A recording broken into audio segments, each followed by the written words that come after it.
Captain அவர்களுடைய பிறந்த நாளில், நன்னாளில், பொன்னாளில்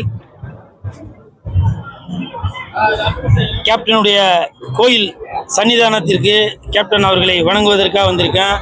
கேப்டன் அவர்கள் சொல்லியிருக்காங்க, என்னுடைய பிறந்த நாள் இல்லது, வறுமை ஒழிப்பு தினம் அப்படின்னு சொல்லியிருக்காங்க. இதுதாங்க கேப்டன். மறைந்தும் இன்றும் பலரது மனங்களில் வாழ்ந்து கொண்டிருப்பவர்.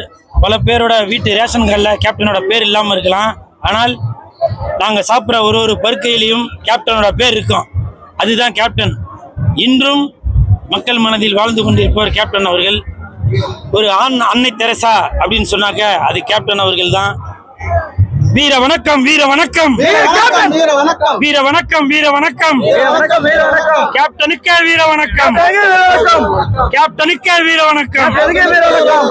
அதே மாதிரி இப்ப கேப்டனோட சன்னிதானத்துல சாப்பிட்றதுக்காக வந்தேன். இந்த கோயில்ல நான் சாப்பிட்டது சாப்பாடு இல்ல, அது ஒரு பிரசாதம். அப்படித்தான் இன்னைக்கு நான் கேப்டனை வணங்கிட்டு வரேன். கேப்டனுக்கும் கேப்டன் குடும்பத்தாருக்கும் பிறந்த நாள் வாழ்த்துக்களை தெரிவித்துக் கொள்கிறேன்.